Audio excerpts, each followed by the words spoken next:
আজ মনে হয় ঝমঝমিয়ে বৃষ্টি নামবে। কি বলো মন্ত্রী? তাড়াতাড়ি পা চালিয়ে রাজবাড়ি ফিরে চলুন মহারাজ, না হলে বৃষ্টিতে ভিজে পুরো ভেজা দাঁড় কাক হয়ে যাব। সেই ভালো, চলো চলো চলো।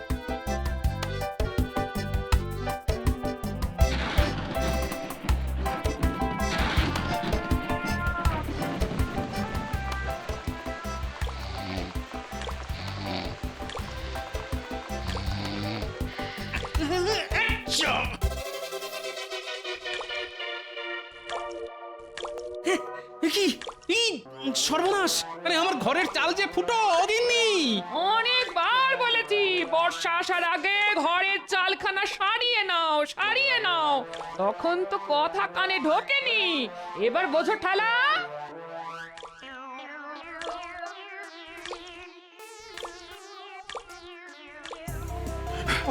বাবা, তোড়ো তোড়ো তোড়ো। বৃষ্টি নামার আর সময় পেল না। তোর তোর।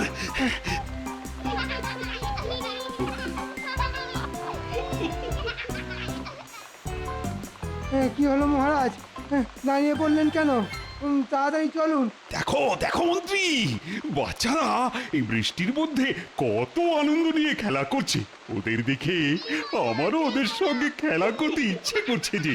ও বাচ্চারা, আমিও খেলবো তোমাদের সঙ্গে। এই আমাকেও খেলতে নাও না গো তোমাদের সঙ্গে। ওই দেখ, মহারাজও আমাদের সঙ্গে খেলবে বলছে। এই নিন মহারাজ, এই নিন।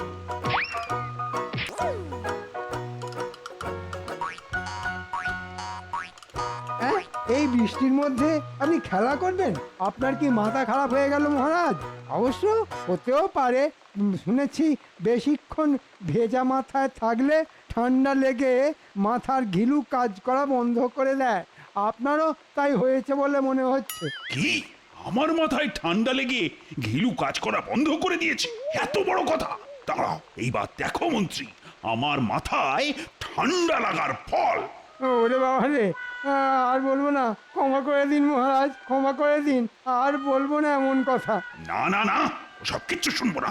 এই নাও। কি মজা, কি মজা, কি মজা! ইয়ে!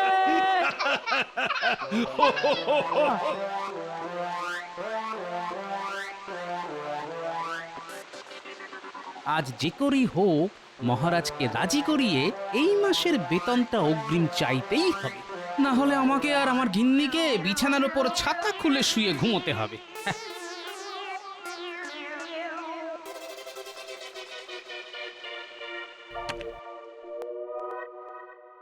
ওই দেখুন, গোপালও এসে গেছে। রোজ গোপাল রাজসভায় আসতে দেরি করে, কিন্তু আজ গোপালও রাজসভায় চলে এলো, কিন্তু মহারাজ এখনো এলেন না। আমি এসে গেছি, এসে গেছি, এসে গেছি। কি মহারাজ, আপনার এই অবস্থা হলো কি করে? আরে খেলা করতে গিয়ে হয়েছে গোপাল। রাস্তা দিয়ে হেঁটে আসতে গিয়ে দেখলাম তোমার নাতি নাতনিরা বৃষ্টির মধ্যে ভিজতে ভিজতে খেলা করছে। আর ওদের দেখে আর খেলার লোভ আমি সামলাতে পারলাম না জি। আর মন্ত্রী মশাই, আপনার এই অবস্থা হলো কি করে? ওই মহারাজকে বারণ করতে গেছিলাম, শুনলেন না? কি মাত্রাই খেলাম, বুঝেছেন? এখনো সারা শরীর যন্ত্রণায় টনটন করছে। সে তো আপনাকে দেখেই বোঝা যাচ্ছে মন্ত্রী মশাই, ভিজে দাঁড় কাক। মহারাজ, ভিজে রাজপোশাক পরে বেশিক্ষণ থাকা উচিত নয়, এতে আপনার ঠান্ডা লেগে যেতে পারে। ঠিক বলেছ রাজপুত, আমি বরং স্নান সেরে আসি। তাহলে আজকের মতন রাজসভা ছুটি? হ্যাঁ হ্যাঁ, আজ ছুটি। তোমরা যে যার মতো বাড়ি ফিরে যাও। কে গরম গরম খিচুড়ি খেয়ে জব্বর একটা ঘুম দাও। আরে বাবা, বর্ষাকাল এসে গেছে বলে কথা। বর্ষাকালে খিচুড়ি না খেলে জমে নাকি? কি বলো গোপাল? আগে সে তো বটেই, কিন্তু বাবারে বাবা, ছুটির নাম শুনেও গোপালের মুখ কিন্তু। হ্যাঁ, ছুটির নাম শুনেও আমার মুখে কিন্তু, কারণ আমার ঘরের চাল ফুটো হয়ে গেছে। আর ঘরের চাল সারাবার পয়সা নেই তোমার কাছে। আর তাই তুমি আমার কাছে আবার অগ্রিম বেতন চেয়ে বসবে, তাই তো গোপাল? হ্যাঁ, আচ্ছা আমার মনের কথা আপনি জানলেন কি করে মহারাজ? এ আবার নতুন কি? প্রত্যেকবারই বর্ষাকালে তুমি ঘরের চাল সারানোর নাম করে আমার কাছে অগ্রিম বেতন চাও। এই গোপাল, মহারাজ তো তোমাকে রোজ রোজ এত পুরস্কার দেন, বলি সেগুলো রাখো কোথায় শুনি? এ তো আচ্ছা জ্বালাতন। সবাই মনে করে আমি কত বড় লোক, এদিকে বাজারে চাল ডালের আগুন ছোঁয়া দাম। বলি সেগুলো কিনতে কি ট্যাকের করি খরচ হয় না? সেগুলো কি মুখ দেখে আসে নাকি? হ্যাঁ, গোপাল দেখছি খুব রেগে গেছে বলে মনে হচ্ছে। না না না না, এত সহজে আমি গোপালকে অগ্রিম বেতন দেব না। একটু গোপালের পিছনে লেগেই দেখা যাক। না না গোপাল, সে তুমি যে অজুহাতি দাও, আমি তোমাকে এই মাসে অগ্রিম বেতন দিতে পারবো না, আর এটাই আমার শেষ কথা।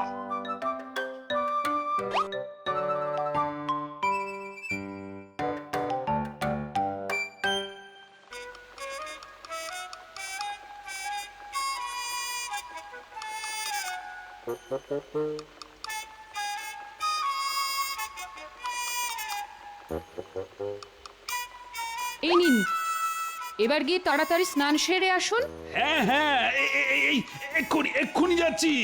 আমি আজ মুগ ডালের খিচুড়ি করেছি, আর তার সাথে গরম গরম বেগুনি। তাড়াতাড়ি আসুন।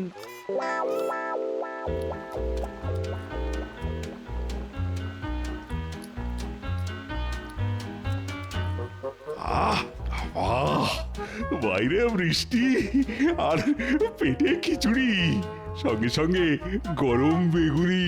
আহ, কি যেন স্বর্গ।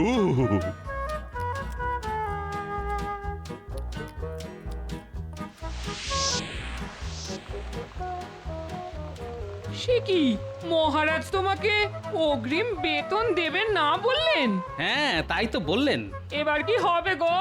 আমাদের ঘর বাড়ি যে জলে ভেসে যাবে গো। এক কাজ করো গিন্নি, তুমি রান্না বান্না সেরে রান্নাঘরেই শুয়ে পড়ো। আর তুমি তুমি কোথায় শোবে শুনি? কেন, খাটের নিচে। হ্যাঁ?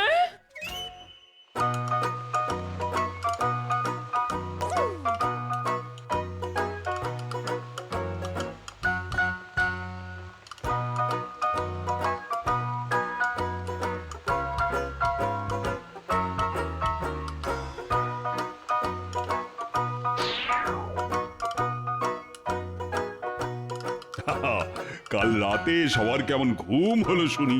ওহ, দারুণ! হ্যাঁ মহারাজ, দারুণ ঘুম হয়েছে। গতকাল সারা রাত বাইরে ঝমঝমিয়ে বৃষ্টি পড়ছে, ভালো ঘুম না হয় উপায় আছে নাকি?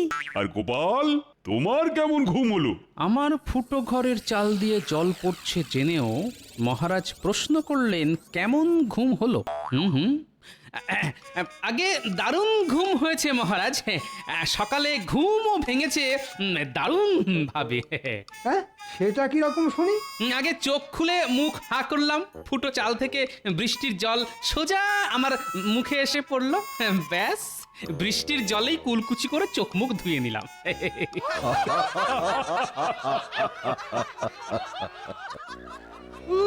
বাবা, উড়ি বাবারি। এ বাবারে, কোথা থেকে বেরোচ্ছে? মহারাজ, এটা জুতোর দুর্গন্ধ। চামড়ার জুতো বেশিক্ষণ ভিজে থাকলে এরকম দুর্গন্ধ বেরোয়। বাপরে বাপ, গন্ধের চোটে নাক পড়েছি বন্ধ। কিন্তু প্রশ্নটা হলো, কার জুতো থেকে আসছে এই দুর্গন্ধ? কাল আমার চামড়ার জুতো জোড়া বৃষ্টির জলে ভিজেছে, এখনো পায়ে কেমন ভিজে ভিজে ঠেকছে। ঠিক করে শুকোয়নি। আর কারণ না, আমার জুতো থেকেই তো এই বিশ্রী গন্ধটা বেরোচ্ছে। না না, স্বয়ং মহারাজের জুতো থেকে দুর্গন্ধ বেরোচ্ছে, এই কিছুতেই মানা যায় না। যে করেই হোক এই দোষ অন্য কারুর ঘাড়ে চাপাতে হবে। কিন্তু কিন্তু কার ঘাড়ে চাপায়, কার ঘাড়ে? হ্যাঁ, গোপাল। গোপালের পেছনে যখন লাগবো বলে ঠিক করেছি, তখন একটু ভালো করে লাগি।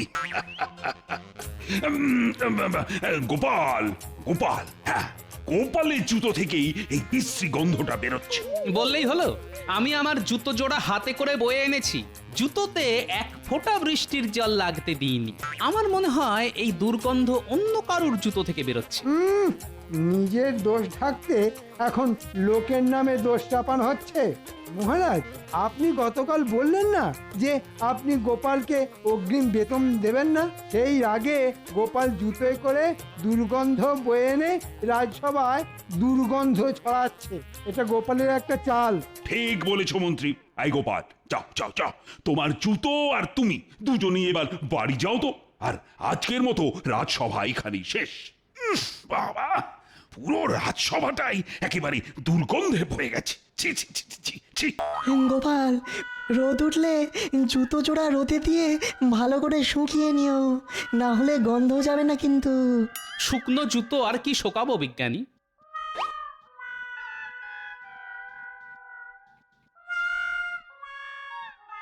যাক, দুর্গন্ধটা আগের থেকে একটু কমেছে বলে মনে হচ্ছে। তাই তো, দুর্গন্ধটা আর আগের মতন তো নেই। এখন দুর্গন্ধটা আগের থেকে অনেক কম। তার মানে মহারাজ, দুর্গন্ধটা আর কারুর জুতো থেকে নয়, আমাদের মহারাজের জুতো থেকে বেরোচ্ছে। আর তাই সেটা বুঝতে পেরে মহারাজ রাজসভা ছুটি দিয়ে চলে গেলেন। আর মহারাজ যাওয়ার সঙ্গে সঙ্গে জুতোর দুর্গন্ধও চলে গেল। কিন্তু মহারাজ তো শুধু চলে গেলেন না, যাওয়ার আগে দোষটা চাপিয়ে গেলেন আমার ঘাড়ে। এই গোপাল, যাও যাও যাও, বাড়ি যাও।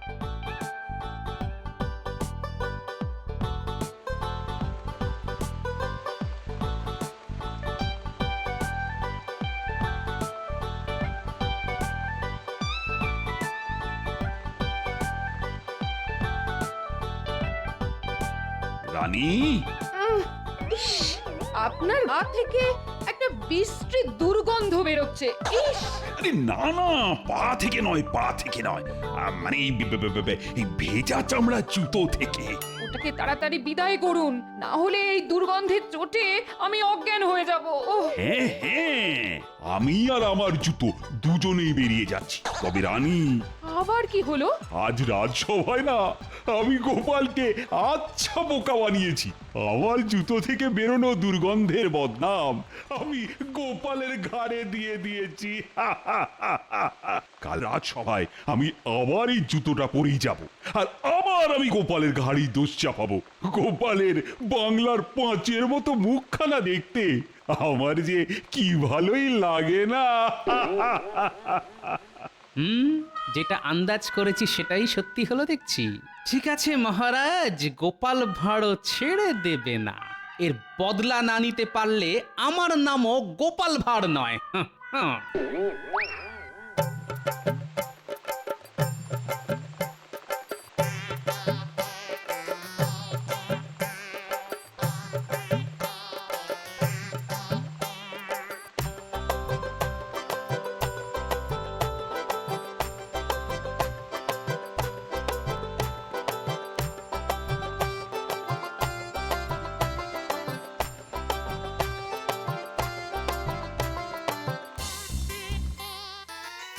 এই যে খুদের দল, বৃষ্টিতে ভিজে কি করছিস তোরা? আমরা কই মাছ ধরছি গোপাল দাদু। ওসব পরে করবি, আগে এদিকে আয়, কাজ আছে। বলো গোপাল দাদু, কি করতে হবে আমাদের? বেশি কিছু নয়, তোদের শুধু হয়ে যাবে গোপাল দাদু। আজ রাতের মধ্যেই কাজ হয়ে যাবে। বেশ বেশ।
গোপাল দাদু তোমার কথা মতন কাজ হয়ে গেছে।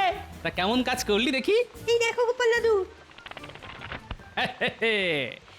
এবার জমবে খেলা। কাল রাজসভায় মহারাজকে এমন শিক্ষা দেব যে আর কোনোদিন গোপালকে নিয়ে মজা করা তো দূরের কথা, গোপালের নাম মুখে আনতে গেলেও মহারাজ 10 বার ভাববেন।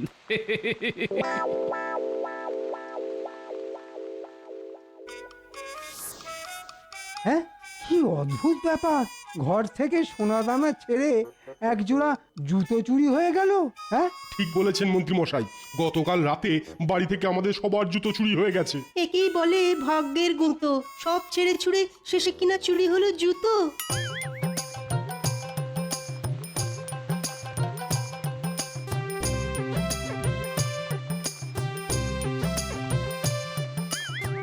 আজ মহারাজ হবেন অবাক, উড়ে যাবে গাছে বসা কাক, গোপালের বুদ্ধির জোরে করবে চিচিং ফাঁক। লা লা লা লা লা।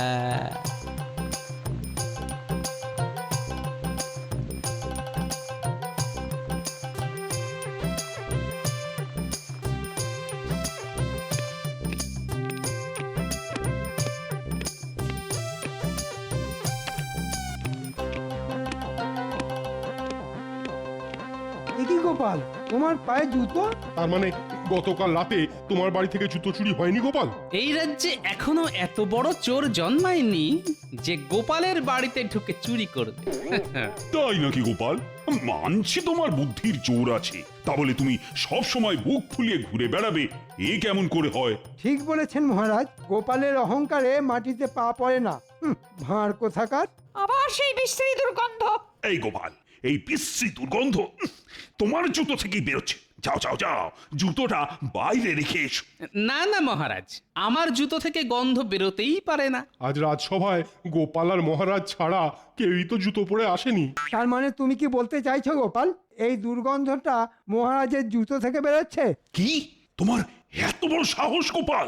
আমি তোমার এই মাসের বেতন কেটে নেব, এ আমি বলে দিলাম। না না, আমি তা বলতে চাইনি মহারাজ, আমাকে ক্ষমা করুন মহারাজ। গোপালের মুখখানা শুকিয়ে একেবারে শুকনো আমের আটি হয়ে গেছে। গোপালকে আচ্ছা করে চমকে দিয়েছি। আসুন আসুন, মনে মনে যত খুশি হেসে নিন, এবার যে আপনাকে কাঁদতে হবে মহারাজ। হায় রে হায়, আমার সব শেষ হয়ে গেল। এই মাসের বেতন হাতে না পেলে আমাকে যে না খেয়ে মরতে হবে।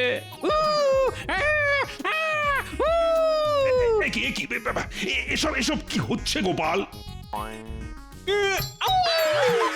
পড়ে গেলাম, বাঁচাও বাঁচাও বাঁচাও। গোপাল পাগল হয়ে গেছে মহারাজ। না না না না না, পাগল নয়, এ তো মৃগী রোগের লক্ষণ। ওরে বাবা রে, রাজবৈদ্য, ও রাজবৈদ্য, কিছু একটা করো। আরে আরে আরে, গোপালকে শান্ত করো, না হলে আমার হাতখানা, ওরে বাবা রে।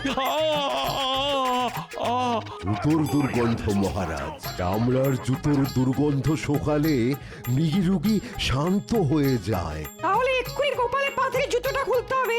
এই যা করা তাড়াতাড়ি করো। ওরে বাবা রে, ও বাবা। দাঁড়ান দাঁড়ান মহারাজ,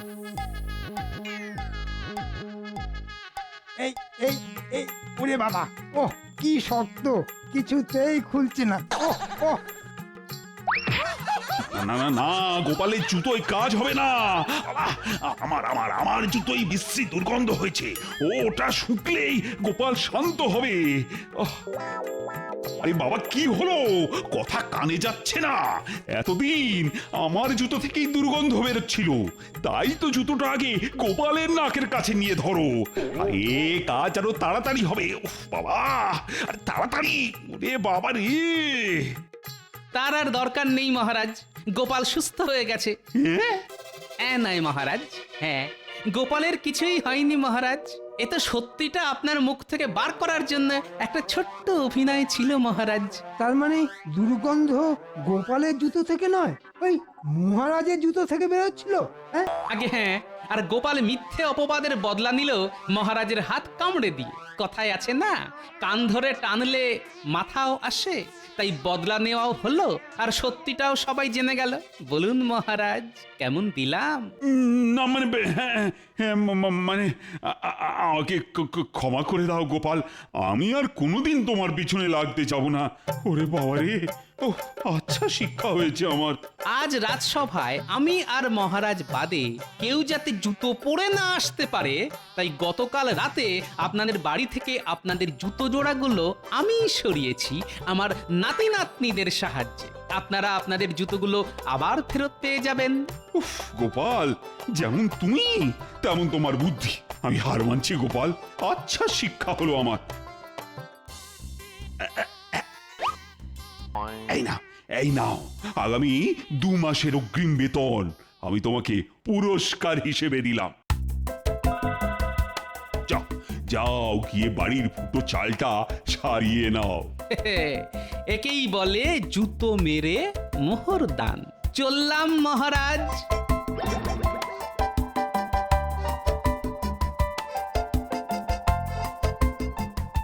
বাবা, ওরে বাবা রে, ও